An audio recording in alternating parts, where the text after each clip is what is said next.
Piloncilus, a Rhentarri story. Written by John Sester, LC. Dedication for those awaiting us in the upper wind. You do not yet see what you long for, but the very act of desiring prepares you, so that when he comes you may see and be utterly satisfied. Quote by Iskof Wistinta Epona. Chapter 1. Becoming True.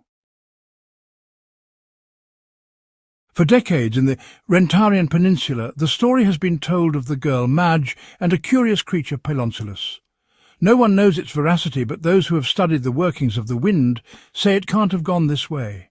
It teaches us some truths about life, they say, but it didn't actually happen. I knew Major She at least was real, given she was young. She may have been confused or let her imagination get the better of her. The tale, however, is too touching not to be true. That is, if beauty can be a basis for truth. But for now, leave that square intellectual babble to the wise men and suspend disbelief. I assure you it's worth it. Chapter 2 at the Jachurka. Madge, as I said, was young, at 7 years old. She loved her rough-weaved hood and her dark hair pulled back and tied with ribbons, as any girl might in pre-war Tufalta. She loved the woods, often scampering off with her friends on escapades through the southern edge of the Varjau, catching worms and frogs, throwing things into the Jachurka and watching as they sunk or as the current swept them off. The woods kept her away from home. We didn't know exactly what went on in the girl's home, but we knew she was the thin, quiet girl with the bad daddy.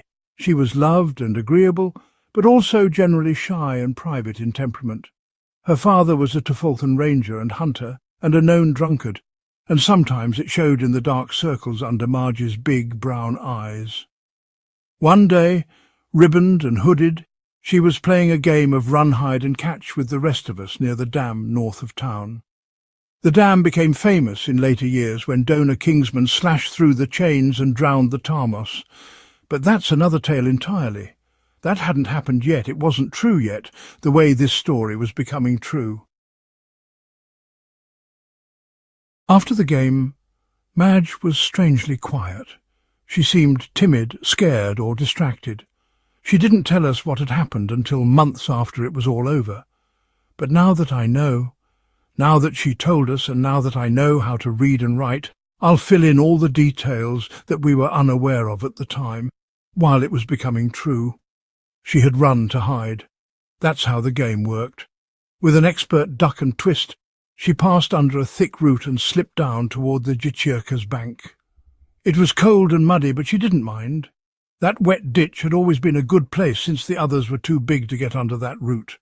They always had to approach from the other side to accomplish the catching bit of the game, giving her enough time to crawl out and run in the other direction. Being the smallest of the group had always made her best at hiding and worst at running. Once the running began, it was normally over shortly. Crouching and breathing heavily, she peeked once more through the gap under the root and then settled down for the waiting part of the game. A minute into it, after a few leaf and twig crunching footsteps in the distance, she heard a little gurgle, a mud squish. The sound was barely audible, but still made her jump, her senses heightened by the hiding and listening. She looked about her, wondering what had made the sound and careful not to make any sudden movements that would give away her hiding spot. She saw a slight irregularity in the muddy bank. It looked like a little trampled patch of grass, except that it was moving. It seemed to breathe. A tiny flick of what looked like a wing confirmed that the clump was alive. "Oh!" Madge whimpered as she saw it. She took a cautious step forward and caught sight of the ugly patches of pink skin under grey down. It did breathe. She crouched down over the clump, not sure what to do about it. A tiny groan escaped the little bird, scratchy and high-pitched. It gurgled, and she realized what must have been its face was halfway in the dirt. She grabbed a stick nearby and helped pull the head out. A sputter and another chirpy moan followed. "Thank you," it said. Her clear round eyes widened. She gasped, took a step back and covered her mouth, all in that order. Or at least that's how she later told the story. You can talk?" she stammered. "Please help." sounded from the baby bird's throat. Then the head rolled back a degree and the bulging eyes closed. It slept. "Hey, little guy," she said. No reply. It only breathed and twitched. She laid one of her hands next to the poor animal, and with the other hand she rolled it over onto her open palm. It fit perfectly in her tiny 7-year-old hand. She almost yanked her hands away when she saw 4 tiny paws instead of bird feet and a rat-like tail with a few feathers on its tip. It wasn't a bird, neither was it a rat, and it had spoken to her. It was gross even without the mud, but it had spoken. She set it in her shirt, rolling the cloth to make a sort of hammock for the strange little creature. She thought it best to keep it a secret from the others, fearing how they'd react, especially the boys. Even at 7 years of age, she knew they wouldn't believe that it had spoken. It spoke. That simple fact changed everything. Snatching a few scattered leaves and uprooting a weed near the river, she covered the sleeping rat-bird and carefully made her way up the bank. She'd be spotted, but the game was the least of her concerns at that point. She walked home and I saw her. I remember asking her what was wrong as she passed. She said she was just tired and then skirted by. I wondered at what might have been hanging in her shirt, but in the end I just shrugged and let her go. It was still light out and she knew the way. It wasn't far. When she reached her home, she laid the muddy, feathery lump and the pile of leaves and plants on a cloth on her bed. She quickly folded the cloth again, seeing the dirt seeping through, intent on staining her blanket. "He needs a bath," she thought out loud. Sneaking down to the kitchen, she swiped a bowl and scooped a bit of hot water from the pot in the fireplace. Once it had cooled enough not to scald her hand or the speaking rat-bird, she lowered him into the basin and rubbed clots from the delicate feathers, careful not to bruise the tiny bones in his wings and legs.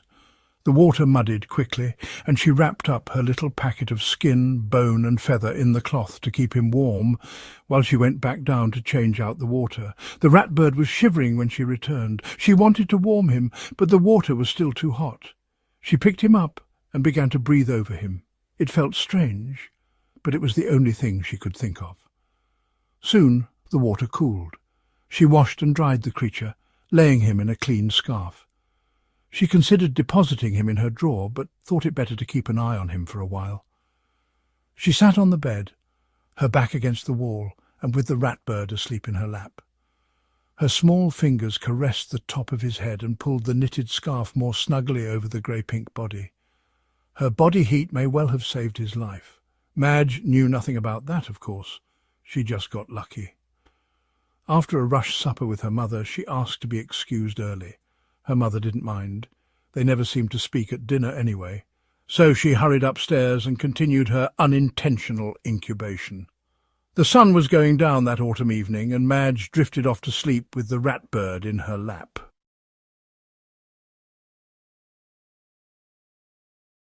End of Chapter 2.